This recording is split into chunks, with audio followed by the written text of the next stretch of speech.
Hi all, എൻ്റെ പേര് ചിന്നു. ഞാൻ ഒരു യാത്ര പുറപ്പെടാൻ തീരുമാനിച്ചിരിക്കുകയാണ്. അപ്പോൾ കരുതി നിങ്ങളെയും കൂടെ കൂട്ടാമെന്ന്. കാരണം എന്താണെന്നും എവിടേക്കാണെന്നും നമുക്ക് വഴിയെ മനസ്സിലാക്കാം. എനിക്കറിയാം, ബൈബിളിലെ പല കഥകളും സംഭവങ്ങളിലും നിങ്ങളിലെ പലർക്കും പരിചിതമായിരിക്കാം, അല്ലേ? ഞാനും ബൈബിൾ ഉൽപ്പത്തി മുതൽ വെളിപ്പാട് വരെ ഒന്ന് വായിക്കണമെന്നും പഠിക്കണമെന്നും ഒക്കെയും പലപ്പോഴും ആഗ്രഹിച്ചിട്ടുണ്ട്.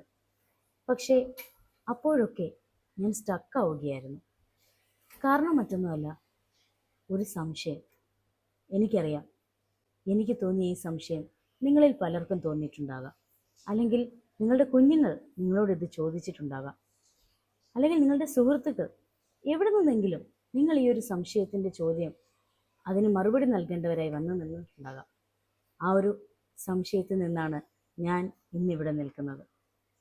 അത് മറ്റൊന്നുമല്ല, ബൈബിൾ അതൊരു സത്യമാണോ അതോ ഒരു മിത്താണോ? ശാസ്ത്രീയമായി ഈ ലോകത്ത് നമ്മൾ ദൈവികമായ കാര്യങ്ങൾ എന്തെങ്കിലും പറയുമ്പോൾ നമ്മുടെ കുഞ്ഞുങ്ങൾ അല്ലെങ്കിൽ ഈ സംശയമുള്ളവർ നമ്മളോട് ചോദിക്കും, ഈ യുഗത്തിലും നീ ഇതൊക്കെ വിശ്വസിക്കുകയാണോ? ദൈവം അല്ലെങ്കിൽ ബൈബിൾ ഇതൊക്കെ ഒരു ഇമാജിനറി സ്റ്റോറീസ് ആണ്, ഇങ്ങനെയൊന്നുമില്ല, വെറും സാങ്കല്പം മാത്രമാണ്. അതെ, ഒരു സയൻസ് സ്റ്റുഡൻ്റായ ഞാൻ എന്താണെങ്കിലും ഇതുകൊണ്ട് നമ്മുടെ ശാസ്ത്രത്തെ എതിർത്ത് പറയാനൊന്നും ഉദ്ദേശിക്കുന്നില്ല കേട്ടോ. അതേപോലെ ദൈവവിശ്വാസിയായ എനിക്ക് എങ്ങനെ ദൈവത്തെ മറുത്തു പറയാൻ സാധിക്കും? പക്ഷേ നമ്മളുടെ ഒക്കെയും ഈ ഒരു സംശയം അത് സാധൂകരിച്ച് ഈ ഒരു യാത്ര മുന്നോട്ട് പോകാം എന്നാണ് ഞാൻ കരുതുന്നത്.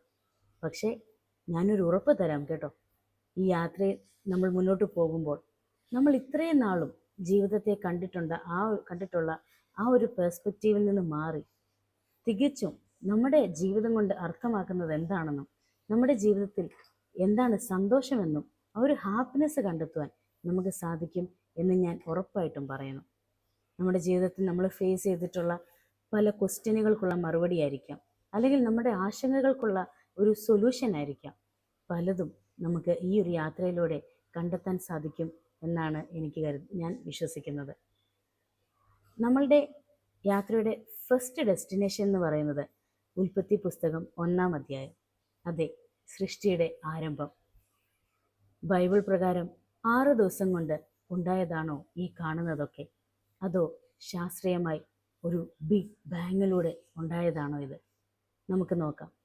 നമ്മുടെ അടുത്ത വരവിനായി നമുക്ക് കാത്തിരിക്കാം. അതുവരെയും ദൈവം എല്ലാവരെയും കാത്തുപരിപാലിക്കട്ടെ. നന്ദി, നമസ്കാരം.